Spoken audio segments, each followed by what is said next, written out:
The key is to stay grounded in your vision and purpose rather than reacting emotionally to every setback. The key is to stay grounded in your vision and your purpose rather than reacting emotionally to every setback. Fridays are for book club. I want to share the takeaways from the amazing book titled Never Go Back by Dr. Henry Cloud, chapters 6 through 10. First of all, I want to take time to celebrate myself. I improve. I improve. Yesterday, I've seen my email with my diploma for completing in the master's program, a Master of Science in Psychology. Your girl graduated, okay? The road was long and tough. Nevertheless, I finished. I ain't gonna say I didn't quit because I did quit. I was going on for counseling. I was like, I do not want to do this. And I quit. Then I thought about it. I was like, wait a minute. Maybe I can, change majors. I'm willing to start over. And I realized that a lot of my credits that I already completed was able to transfer. So I was able to finish within the same time. I am proof what could happen when you don't quit. So I just want to take time to say that. Let me get back into the book. So chapter 6, never again take your eyes off the big picture. Life's challenges can distract us from the ultimate purpose. When we focus too much on immediate struggles, we lose sight on long-term growth. The key is to stay grounded in your vision and purpose rather than reacting emotionally to every setback, because there will be setbacks. Okay, so you need some Bible, here's some Bible. Proverbs 29 and 18, where there is no vision, the people perish. Where there is no vision, the people perish. Here's chapter 7. Never again neglect to do it's the tongue twister. Never again neglect to do due diligence.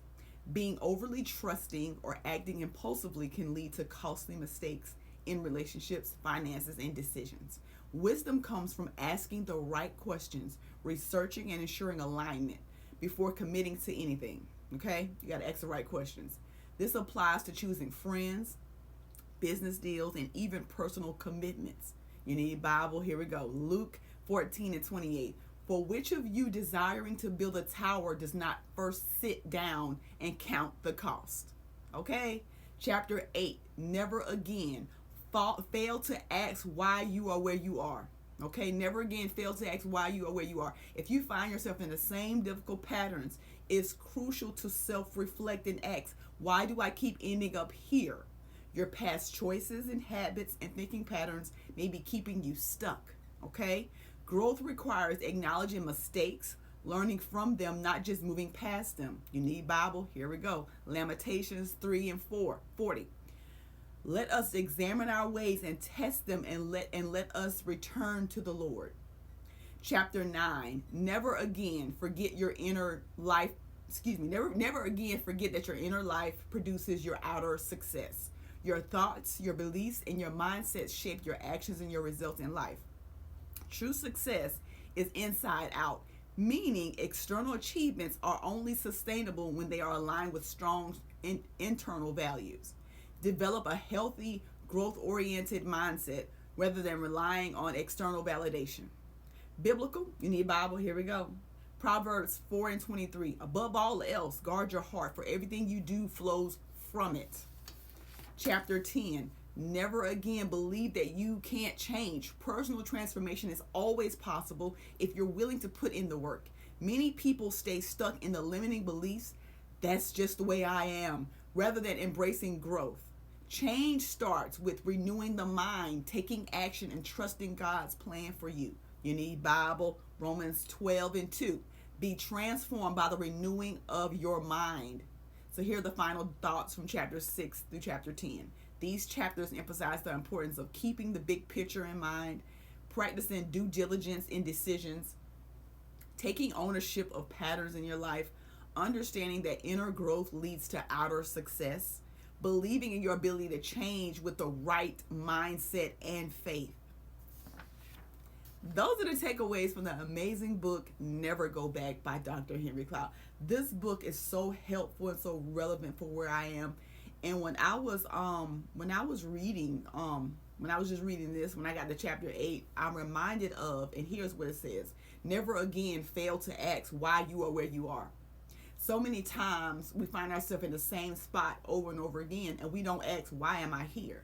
Why is this happening again? Why is this happening to me? I like to say, why is this happening for me?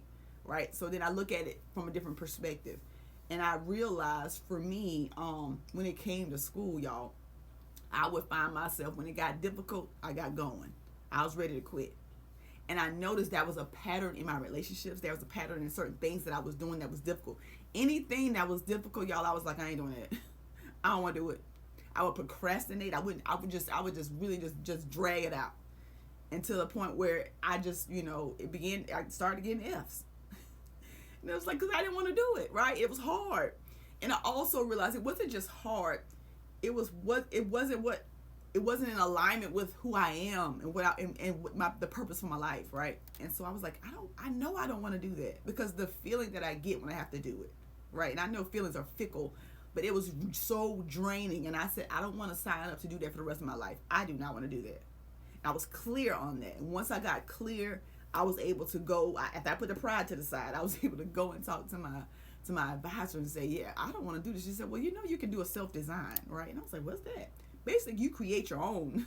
You create your own, what's the word I'm looking for? You create your own, how do I want to say this? Not a degree, but kind of like, yeah, you kind of do create your own degree to a sense, right? Because you're using the courses that you have, and you get to create like a self-design. Like, this is designed just for me, and there are things that are designed just for you, right? According to what you've already done, right? You'll be able to still graduate, still get the diploma, but you won't have it in the thing that's normal for everybody else, like when it's thing or something that's listed for everybody else. You have to look it up. You have to look that up, and you'll just see what I'm talking about. I didn't even know that existed. So for me, having that conversation led to that, because I'm telling you, I had threw the towel all the way in. I was like, I'm done. I'm not doing no more, because I don't want to do this. So I just stopped it all. And then once I had a conversation with her, she was able to change my major, and then everything from there was like, it was like literally the air was released out of the balloon. And I was able to excel, finish strong. I finished with 3.5. That's good for me. Now, some people strive for 4.0. That's on them. For me, that was good for me. I did the best that I could, and that's good enough. Your best is your best. You don't have to compare it to anybody else. So anyway, I feel like I'm rambling now. So those are the takeaways from Never Go Back by Dr. Henry Cloud. Like I said, the book is so helpful and so relevant for where I am. And it can help you for wherever you are, okay? So that is all I have. I will see you in the next video.